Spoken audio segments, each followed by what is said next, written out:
Cinema शौकीन से आपका स्वागत करता है। आज हम बात करने वाले हैं सिकारियो डे ऑफ सोल्डाडो के बारे में। ये कहानी है CIA एजेंट्स की जो एक कार्टेल किंगपिन को बर्बाद करना चाहते हैं और उस तक पहुंचने के लिए वो उसकी बेटी को किडनैप करने की कोशिश करते हैं, मगर इसी बीच में कुछ ऐसा होता है जो सारी चीजों को बदल करके रख देता है। कहानी की शुरुआत होती है और हमारे सामने एक बड़े से बीहड़ का दृश्य आता है। तब हमें पता लगता है कि अमेरिका और मैक्सिको का बॉर्डर है और बहुत सारे लोग इलीगल तरीके से बॉर्डर को क्रॉस करने की कोशिश कर रहे हैं ताकि वो अमेरिका के अंदर दाखिल हो सके। तभी पेट्रोलिंग वाले यहाँ पर आ जाते हैं और वो हेलीकॉप्टर से हर जगह नजर रखते हैं। अचानक उनकी लाइट जाती है इन सारे लोगों पर। लाइट को देखने के बाद चारों तरफ उथल पुथल मच जाती है और लोग भागना शुरू कर देते हैं। तब वो लोग इत्तला करते हैं पुलिस वालों को। पुलिस वाले आते हैं और सबको घेरना शुरू कर देते हैं, मगर अभी भी बहुत सारे लोग हैं जो इधर उधर भाग रहे हैं। पुलिस वालों की नजर पड़ती है एक आदमी पे जो यहाँ से दूर भाग रहा है। जब ये लोग उसके पीछे जा करके उस पर बंदूक तानते हैं तब वो आदमी बैठ जाता है नीचे। तब धीरे धीरे पुलिस वाले उसकी तरफ आगे बढ़ने लगते हैं। जैसे ही उसे एहसास होता है कि पुलिस वालों ने उसे घेर लिया है, वो एक बम निकालता है और बम के साथ साथ फट जाता है। वो खुद तो इस घटना में मरता ही है, उसके साथ साथ बहुत सारे पुलिस वालों को भी मार देता है और ज्यादातर पुलिस वाले घायल हैं। वहीं दूसरी तरफ हमारे सामने कैंसस सिटी का दृश्य आता है। यहाँ पर हम एक बहुत बड़े मॉल को देखते हैं। कुछ लोग अंदर आते हैं और मॉल में चारों तरफ फैलने लगते हैं। उन्हें देखने के बाद लोग डर रहे हैं। धीरे धीरे करके वो सारे लोग बॉम्ब्स को बाहर निकालते हैं। जैसे ही बॉम्ब फटता है उनके साथ साथ बाकी लोग भी फट जाते हैं। इस मॉल के अंदर बहुत सारे मासूम लोग थे जिनमें बच्चे और बूढ़े भी थे और उन लोगों ने एक बार भी किसी पे रहम नहीं दिखाई। वो खुद तो मरे ही, उसके साथ साथ और भी बहुत सारे मासूम लोगों को मार दिया। ये घटना दिल दहलाने वाला है। चारों तरफ ये खबर फैलने लगती है। अब राष्ट्रपति इन सारी चीजों को समेटना चाहते हैं। वो नहीं चाहते कि लोग इतने ज्यादा पैनिक करें। वो पूरे राष्ट्र को संबोधित करते हैं और बताते हैं कि ऐसी घटना दोबारा नहीं होगी। वो हर तरफ सुरक्षा को बढ़ा रहे हैं। राष्ट्रपति सबको बताता है कि जितने भी आतंकवादी अमेरिका में आए थे वो सारे के सारे मैक्सिकन थे और वो इलीगल तरीके से अमेरिका के अंदर दाखिल हुए हैं। इसीलिए हम बॉर्डर पर सुरक्षा को बढ़ा रहे हैं। एक वक्त था जब इलीगल चीजों को लाया जाता था, लेकिन अब इंसानों को इलीगल तौर पे लाया जा रहा है। हमारी टीम हर जगह काम पे लगी हुई है। राष्ट्रपति ने सबको हाई अलर्ट पे रखा है, खास करके CIA को। अब CIA लग जाती है अपने काम में। CIA की एक पूरी टीम पहुंचती है सोमालिया में। वहाँ पर आतंकवादियों का एक गढ़ है। वो एक एक करके सबको मारना शुरू कर देते हैं। अब चारों तरफ सिर्फ और सिर्फ लाशें हैं। अंत में लोग पकड़ते हैं एक आदमी को जिसका नाम है बशीर। बशीर को बंधक बना करके रखा गया है। तब थोड़ी देर के बाद एक CIA एजेंट आता है उससे पूछताछ करने के लिए। इस एजेंट का नाम है मैट ग्रेवर। मैट सबसे पहले बशीर से कहता है कि मुझे पता है कैंसस शहर में जो घटना हुई उसमें तुम्हारा हाथ है। जितने भी आतंकवादी शहर में आए थे वो कभी भी फ्लाइट से नहीं आ सकते थे। उन्हें दूसरे किसी रास्ते से लेकर के आया गया है और वैसे काम सिर्फ तुम करते हो या तुम्हारे गिरोह वाले करते हैं। इसीलिए अब जल्दी से बकना शुरू करो कि आखिर वो लोग कौन है जो उन्हें लेकर के आए थे शहर में, और अपने बॉस के बारे में बताओ। मगर बशीर कुछ भी नहीं कहता। तब मैट उससे कहता है कि तुम ऐसे नहीं बोलो। बहुत मजा आता है तुम लोगों को मासूम लोगों की जान लेने में। अब हम भी वैसा ही करेंगे। मुझे तुम्हारे घर के बारे में पता है। अगर अगले 10 मिनट में तुमने मुंह नहीं खोला तब हम तुम्हारे घर पे एक एयर स्ट्राइक करेंगे। मुझे पता है तुम्हारे घर वालों ने कुछ भी गलत नहीं किया, वो मासूम है। लेकिन जितने भी लोग मॉल में मारे गए वो सारे भी मासूम थे जिसे तुम लोगों ने मार गिराया। तो अब मैं तुम्हारे परिवार को मारूंगा।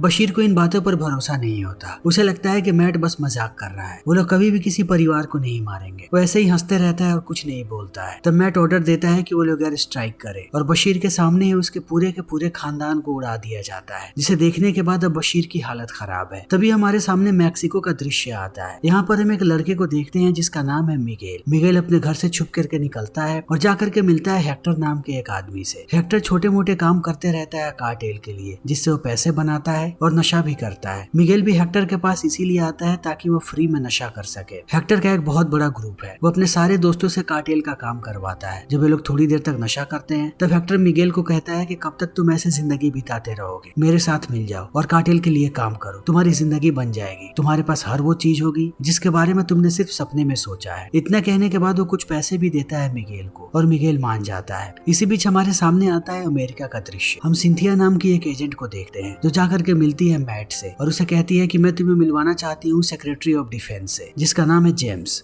मैट भी मान जाता है। थोड़ी देर के बाद ये लोग पहुंचते हैं जेम्स के सामने। तब जेम्स एक लंबा चौड़ा भाषण देता है। यहाँ पर बहुत सारे लोगों की बैठक बैठी है। जेम्स कहता है कि अगर हम कार्टेल के पीछे गए तब हम उन्हें कभी भी खत्म नहीं कर पाएंगे। सालों से अमेरिका लगा हुआ है कि वो कार्टेल को खत्म कर दे, लेकिन अब तक हम उन्हें पूरी तरीके से खत्म नहीं कर पाए हैं। और जब तक कार्टेल है तब तक मैक्सिको में बुरे काम होते रहेंगे और इलीगल तरीके से लोग भी अमेरिका में आते रहेंगे। तो इसका बस एक ही रास्ता है कि हम कार्टेल वालों को आपस में लड़वाएं। लोहे को सिर्फ लोहा ही काटता है। अगर वो लोग आपस में लड़ेंगे करेंगे तभी उनका नामो निशान मिट सकता है। जेम्स यहाँ पर दो बहुत बड़े कार्टेल मेंबर्स का नाम लेता है। सबसे पहला नाम है मेटामोरोस, जिसने हर जगह आतंक मचा करके रखा है। अगर कोई भी उसके खिलाफ जाता है तब वो उसका नामो निशान मिटा देता है। लेकिन उसके टक्कर का दूसरा एक ही कार्टेल मेंबर है जिसका नाम है कार्लोस रेज। अगर इन दोनों की भिड़ंत हो गई तब इन दोनों में से कोई भी जिंदा नहीं बचेगा और इन्हें किसी भी तरीके से इन दोनों को लड़वाना है। जेम्स कहता है कि मेरे पास एक प्लान है। कार्लोस की एक बेटी है जिसका नाम है इजाबेल, जो उसे दुनिया में सबसे ज्यादा प्यारी है। हम उसे किडनैप करेंगे और किडनैप करने के बाद ऐसे जाहिर करेंगे कि मेटामोरोस ने उसे किडनैप किया है और यहाँ से लड़ाई की शुरुआत होगी और इस काम को अंजाम तुम्हें देना है। इन सारी बातों को सुनने के बाद मैट कहता है कि मैं काम करने के लिए तैयार हूँ, लेकिन जिस तरीके से मैं काम करता हूँ वो तरीका लोगों को पसंद नहीं आता। जब मेरा मिशन आधे पे पहुँचता है तब बहुत सारे लोग चले आते हैं इस बात को कहने के लिए कि मैंने गलत किया है बहुत सारे लोगों के साथ। तो इस मिशन को मैं तभी पूरा करूंगा जब मेरे काम में किसी तरीके की कोई भी बाधा नहीं आएगी। मैं अपने तरीके से सारी चीजों को निपटाऊंगा, चाहे वो किसी को गलत लगे या सही। ज्यादातर लोगों को यही लगता है कि मैं गलत कर रहा हूँ, यहाँ तक कि कभी कभी मुझे भी लगता है। इन सारी बातों को सुनने के बाद सारे लोग कहते हैं कि तुम्हें क्या लगता है, हमने तुम्हें यहाँ पर ऐसे ही बुलाया है? हमें तुम्हारे बारे में भली भांति सारी चीजें पता है, इसीलिए हम चाहते हैं कि इस मिशन को तुम अंजाम दो। सही और गलत को भूल जाओ, तुम्हारे रास्ते में कोई नहीं आएगा। मैट कहता है कि मैं तैयार हूँ, लेकिन अपनी पूरी टीम को मैं चुनूंगा क्योंकि मैं सिर्फ उनके साथ ही काम कर सकता हूँ और इस मिशन को अंजाम दे सकता हूँ। जेम्स मान जाता है। अब मैट अपनी टीम को इकट्ठा करना शुरू कर देता है। जब भी नाम कार्टेल का आता है तब मैट के दिमाग में सिर्फ और सिर्फ एक ही नाम आता है और वो नाम है अलेहांद्रो का, जो अब रिटायर हो चुका है और रिटायर होने के बाद वो कोलंबिया में रह रहा है। मैट सीधा पहुंचता है अलेहांद्रो के पास और उसे कहता है कि कार्टेल के खिलाफ हम सबसे बड़ा मिशन करने जा रहे हैं। अगर ये मिशन सक्सेसफुल रहा तो हम कार्टेल का नामो निशान मिटा देंगे और इस काम में मुझे तुम्हारी मदद चाहिए। अलेहांद्रो कार्टेल से नफरत करता है क्योंकि कार्टेल की वजह से ही उसका पूरा का पूरा परिवार मरा था और अलेहांद्रो ने अपना बदला पूरा भी किया, लेकिन अभी भी वो कार्टेल से नफरत करता है। जब मैट उसे पूरी प्लानिंग बताता है तब अलेहांद्रो कहता है कि मुझे पता है कि इस कहानी को कैसे अंजाम देना है। वो अपनी एक प्लानिंग करता है और कहता है कि सबसे पहले मैं मारूंगा मेटामोरोस के वकील को, तब उन्हें लगेगा कि ये काम करवाया है कार्लोस ने। मैट को भी ये प्लानिंग पसंद आती है। वो अलेहांद्रो को कहता है कि वो इस चीज को लीड करे। अगले दिन ये लोग उस जगह पे पहुंच जाते हैं जहाँ पर वो वकील आने वाला है। जैसे ही वो अपनी गाड़ी से बाहर आता है ये सारे लोग अंधाधुंध गोलियां चलाना शुरू कर देते हैं। तब वो वकील निकल करके भागने लगता है। भाग करके जब वो आधे रास्ते में जाता है तब उसका चश्मा गिर जाता है नीचे। अब अलेहांद्रो आता है बाहर और सबसे पहले गोली मारता है उसके पैर में। जब वो नीचे जमीन पे गिरा होता है तब वो उसे चश्मा ले जा करके देता है और अपना मास्क हटा करके कहता है कि मेरे चेहरे को देखो। जब वो उसके चेहरे को देख लेता है तब अलेहांद्रो उसे गोलियों से छल्ली करके निकल जाता है। अब हर तरफ ये बात फैल रही है कि आखिर कौन मरवा सकता है इस वकील को। सारे लोग एक ही बंदे का नाम लेते हैं और वो नाम है कार्लोस का, क्योंकि मेटामोरोस का एक ही दुश्मन है और वो है कार्लोस। यानी सबको लगता है कि अब लड़ाई की शुरुआत हो चुकी है। अगर कार्लोस ने कुछ हमला किया है यानी अब मेटामोरोस भी हमला करेगा और इसी चीज का CIA इंतजार कर रही थी। मैट को जब ये खबर पता लगती है वो समझ जाता है कि लोहा गर्म है, अब उन्हें हथौड़ा मार देना चाहिए। यही सही समय है जब वो लोग इजाबेल को किडनैप करेंगे, क्योंकि अगर अभी इजाबेल किडनैप हुई तब कार्लोस को यही लगेगा कि मेटामोरोस ने किडनैप करवाया है उसकी बेटी को। अब मैट अपनी टीम को लेकर के निकल जाता है। दूसरी तरफ हमारे सामने इजाबेल के स्कूल का दृश्य आता है जहाँ पर वो एक लड़की को बड़ी बेरहमी से पीट रही है। लोग उसे रोक भी नहीं पा रहे हैं। थोड़ी देर के बाद उसे पेश किया जाता है प्रिंसिपल के ऑफिस में। प्रिंसिपल उसे कहता है कि तुमने उस लड़की को इतनी बेरहमी से क्यों मारा? तब इजाबेल कहती है क्योंकि वो लड़की मुझे गालियां दे रही थी। उसने मुझे कहा कि मैं नशे का व्यापार करती हूँ और उसी व्यापार के कारण मैं पैदा हुई हूँ। प्रिंसिपल भी कुछ नहीं बोलता और इजाबेल जाने लगती है बाहर। बाहर आने के बाद वो बैठ जाती है अपनी गाड़ी में। जैसे ये लोग थोड़ी दूरी पे जाते हैं इनके फोन का नेटवर्क गायब होने लगता है। इजाबेला जो टैब यूज कर रही थी उसमें भी नेटवर्क नहीं है। सिक्योरिटी वाले समझ जाते हैं कि कुछ गड़बड़ है। सब एक ही बात कहते हैं कि जितनी जल्दी हो सके यहाँ से कार को निकालो। तभी आगे वाली कार ब्लास्ट हो जाती है और ये लोग अपनी गाड़ी को रोक देते हैं। तब पीछे से आकर के एक कार ठोक देती है इनके कार को। मैट के ग्रुप वाले टूट पड़ते हैं उस कार पे। वो बाकी लोगों को मारते हैं और इजाबेल को लेकर के चले जाते हैं कार में। लेकिन कार के अंदर बैठाते ही वो उसके चेहरे पर मास्क लगा देते हैं ताकि वो इनके चेहरे को ना देख सके। मगर इन लोगों ने एक बॉडीगार्ड को जिंदा छोड़ दिया है। उसे वो लोग कार के दरवाजे से बांधते हैं और कहते हैं कि जा करके कार्लोस को कह देना कि अगर वो मेटामोरोस से पंगा लेगा तो उसका हश्र यही होगा। इतने कहने के बाद ये लोग यहाँ से निकल चुके हैं। अब इनकी प्लानिंग पूरी हो चुकी है। अब इन लोगों ने दुश्मनी को ऑफिशियल कर दिया। किसी भी वक्त अब दोनों गिरोह की भिड़ंत हो सकती है। लेकिन अभी इनकी प्लानिंग पूरी नहीं हुई है। वो तुरंत इजाबेला को लेकर के जाते हैं टेक्सास में और एक घर के अंदर बंद कर देते हैं ताकि सबको लगे कि यहाँ पर इन्हें कार्टेल वाले लेकर के आए थे और सारे लोग गायब हो जाते हैं। फिर DEA की एक टीम को भेजते हैं यहाँ पर रेड मारने के लिए। उस रेड के दौरान ये लोग कुछ लोगों को मारते भी हैं और इजाबेल को बचा लेते हैं ताकि सबको लगे कि DEA ने बचाया है इजाबेल को। उसे कार्टेल वाले किडनैप करके यहाँ पर लेकर के आए थे। अब इनका अगला मिशन है कि ये लोग इजाबेल को मैक्सिको लेकर के जाए, लेकिन मैक्सिको जाना इतना आसान नहीं है। इन लोगों के साथ इनकी पूरी टीम है। ये सारे लोग धीरे धीरे करके पहुंच जाते हैं मैक्सिको के बॉर्डर पर। इन्हें लगता है कि कुछ न कुछ तो गड़बड़ होने वाला है। मैक्सिको के पुलिस वाले भी भरोसा नहीं करते CIA पे, वो हर वक्त चौकन्ने रहते हैं। फिर अंत में वही होता है जिसका सबको डर था। मैक्सिको पुलिस इन पर गोलियां चलाना शुरू कर देती है। गोलियां चलती हुई देखने के बाद ये लोग भी उन पर हमला करते हैं। अब चारों तरफ गोलीबारी हो रही है। इजाबेल समझ जाती है कि यही सही मौका है जब वो यहाँ से भाग सकती है। वो दरवाजे को खोलती है और चुपके से भागना शुरू कर देती है। दूसरी तरफ CIA की पूरी टीम टूट पड़ी है मैक्सिको पुलिस पे। वो एक एक करके उन्हें मार रहे हैं। हर तरफ उन लोगों ने लाशें ही लाशें बिछा दी हैं। अंत में बस मुट्ठी भर पुलिस वाले बचते हैं। वो सारे लोग सरेंडर करके कहते हैं कि हमें जिंदा छोड़ दो, हमें मारने की कोई जरूरत नहीं है। ये लोग भी रुक जाते हैं, मगर एक पुलिस वाला गोली चला देता है। उस चीज को देखते ही ये लोग बाकी पुलिस वालों को भी मार गिराते हैं। इन ज्यादातर पुलिस वालों को मैट और एलेहांद्रो ने मारा है। तभी इन्हें एहसास होता है कि वो लड़की गायब हो चुकी है। मैट कहता है कि अब यहाँ रुकने से कोई फायदा नहीं है, मैं पूरी टीम को लेकर के वापस जा रहा हूँ। वो एलेहांद्रो को जिम्मेदारी देता है कि वो जाकर के उस लड़की को ढूंढे। एलेहांद्रो रुक जाता है यहीं पर और मैट चला आता है वापस अमेरिका। यहाँ आते ही उसकी मुलाकात होती है सिंथिया से। सिंथिया कहती है कि सारी चीजें खराब हो चुकी है, अब मैक्सिको गवर्नमेंट हमारे खिलाफ है। उन्हें पता लग गया है कि हमने क्या किया है। अब इस मिशन को आगे बढ़ाने का कोई फायदा नहीं है। कैंसस सिटी के मॉल में जो हमला हुआ था उसकी भी पूरी रिपोर्ट आ गई। उसमें कार्टेल का कोई हाथ नहीं है और न ही मैक्सिको के किसी आदमी का। यह आतंकवादियों का एक नया समूह है। उन लोगों ने इस हमले को किया है।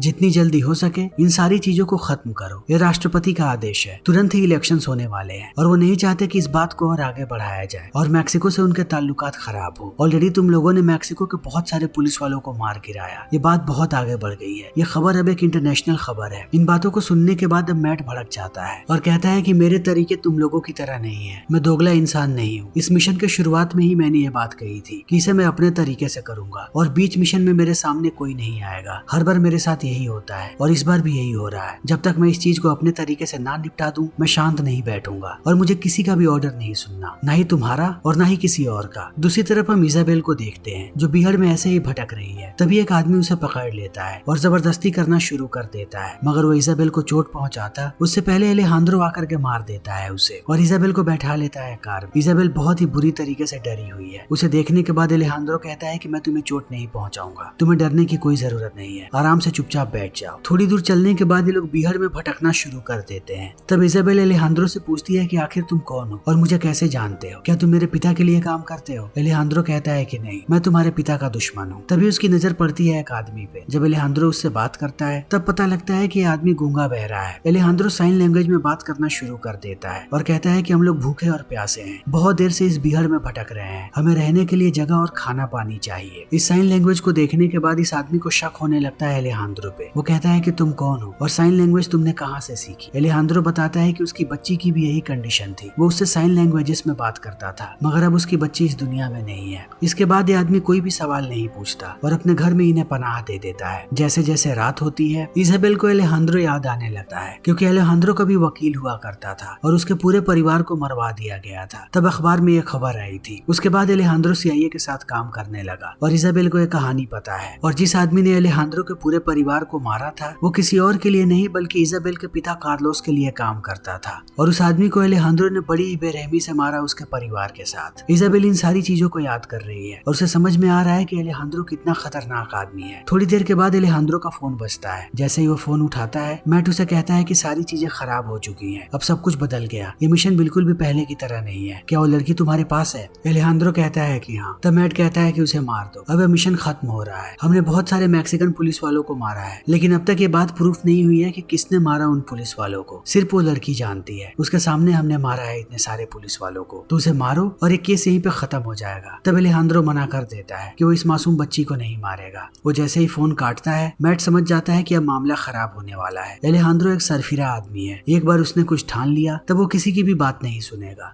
दूसरी तरफ एलेहांद्रो भी समझ जाता है कि मैट चुप नहीं बैठेगा, अपनी इमेज को बचाए रखने के लिए वो लोग कुछ भी कर सकते हैं। वो तुरंत एक ट्रांसमीटर लगा देता है इजाबेल के जूते में ताकि अगर वो कहीं गायब भी हो जाए तब भी वो उसे ढूंढ पाए। दूसरी तरफ मैट ने अपने पूरे टीम को तैयार कर लिया है और सबको एक ही इंस्ट्रक्शन दिया है कि जहाँ भी वो लड़की और एलेहांद्रो दिखे उन्हें गोलियों से वो लोग छल्ली करके रख दे। दूसरी तरफ एलेहांद्रो भी अपनी तैयारी में है। वो इजाबेल का हुलिया बदलता है और निश्चय करता है कि इलीगल तरीके से वो उसे मैक्सिको भेज देगा। ये लोग बैठ जाते हैं एक मिनी वैन में और जाने लगते हैं, मगर और इजाबेल कार्लोस की बेटी है। उसके चेहरे से हर एक गुंडा वाकिफ है। जब ये लोग थोड़ा आगे जाते हैं तभी एक आदमी पहचान जाता है इजाबेल को और जाकर के बता देता है अपने बॉस को। तब उसका बॉस आता है और इन पे बंदूक तान देता है और एलेहांद्रो को कहता है कि हमारे हाथ सोने की चिड़िया लगी है, इसके बदले इसका बाप कुछ भी दे देगा, एक ही झटके में हम माला माल हो जाएंगे। ये लोग एलेहांद्रो को बंधक बना लेते हैं और इजाबेल को भी। एलेहांद्रो को लेकर के आते हैं बाहर। इन लोगों ने अपने ग्रुप में नए नए लड़कों को शामिल किया है। एक लड़के के हाथ में बंदूक देकर के कहते हैं कि वो एलेहांद्रो को मार दे, मगर ये लड़का गोली नहीं चलाना चाहता। तब उसका बॉस गुस्से में इसी लड़के को मार देता है। अब बारी आती है मिगेल की। ये लोग मिगेल के हाथ में बंदूक देकर के कहते हैं कि वो एलेहांद्रो को मारे। मिगेल को पता है कि अगर उसने गोली नहीं चलाई तो उसका भी वही अंजाम होगा जो उस लड़के का हुआ। तब वो गोली चला देता है और गोली जाकर के लगती है एलेहांद्रो के चीक पे। वो गिर जाता है नीचे। सबको लगता है कि वो मर गया। सारे यहाँ से जाने लगते हैं। दूसरी तरफ मैट इन सारी चीजों को ऊपर से देख रहा है। वो इंतजार कर रहा है कि ये सारे लोग खुले रास्ते में आए, तब वो लोग हमला करेंगे। मिगेल को सारे लोग बधाई देते हैं, मगर अब मिगेल ने निश्चय किया है कि वो इस दुनिया को छोड़ देगा। वो इस काम के लिए नहीं बना। दूसरी तरफ गैंग वाले जैसे ही इजाबेल को लेकर के आगे आते हैं, मैट की पूरी टीम उन पर हमला कर देती है। वो लोग एक बार भी नहीं सोचते इन्हें मारने से पहले और हर तरफ लाशें बिछा देते हैं, मगर मैट ने अभी भी इजाबेल को जिंदा रखा है। वो उसे उठाता है और कहता है कि मैं इसे अमेरिका वापस लेकर के जाऊंगा, हम इसे विटनेस प्रोटेक्शन प्रोग्राम में रखेंगे। जैसे ही ये लोग निकलते हैं, दूसरी तरफ हम एलेहांद्रो को देखते हैं जो अभी भी जिंदा है, लेकिन बहुत ही बुरी तरीके से घायल हो चुका है। वो बगल वाली लाश की मदद से अपने हाथ को खोलता है और चला आता है आगे एक कार के पास। वहाँ आने के बाद वो हथियार लेता है और गाड़ी को लेकर के आगे बढ़ने लगता है, मगर गैंग के कुछ मेंबर्स ने उसे देख लिया है। वो जैसे जैसे आगे जाता है, वो लोग कार लेकर के चले आते हैं उसके पास, उस पर गोलियां चलाने के लिए, मगर उससे पहले वो ग्रेनेड फेंक देता है उनकी कार पे। पूरी की पूरी गाड़ी ब्लास्ट हो जाती है और वो 2 लोग मारे जाते हैं। धीरे धीरे एलेहांद्रो देख भी नहीं पा रहा कि आगे रास्ता कहाँ तक है। वो बेहोश होता है और उसकी गाड़ी जाकर के टकरा जाती है बैरियर से। अब समय ऐसे ही बीतने लगता है। 1 साल का वक्त बीत चुका है। हमारे सामने मैक्सिको के एक मॉल का दृश्य आता है। यहाँ पर हम देखते हैं मिगेल को। मिगेल ने अपने पूरे शरीर पर टैटू बनवा करके रखा है और वो काम करता है इसी मॉल में। वो जैसे ही एक दुकान के अंदर आता है, वो देखता है कि एलेहांद्रो उसके सामने है। मिगेल एलेहांद्रो को नहीं पहचानता, क्योंकि जब उसने गोली चलाई थी एलेहांद्रो के चेहरे पर मास्क लगा था। एलेहांद्रो मिगेल को पूरी बात बताता है कि वो कौन है। तब मिगेल डर जाता है। एलेहांद्रो कहता है कि तुम्हें डरने की कोई जरूरत नहीं है, मैं यहाँ पर तुम्हारी मदद करने आया हूँ। मैं तुम्हें एक सिकारियो बनाऊंगा, यानी कि हिटमैन। एलेहांद्रो के इतना कहते ही ये फिल्म यहीं पर खत्म हो जाती है। तो दोस्तों, हमारी आज की ये वीडियो यहीं पर खत्म होती है। अगर आपको हमारी ये वीडियो पसंद आई हो तो इसे लाइक करें, शेयर करें और चैनल को सब्सक्राइब करें। Thank you.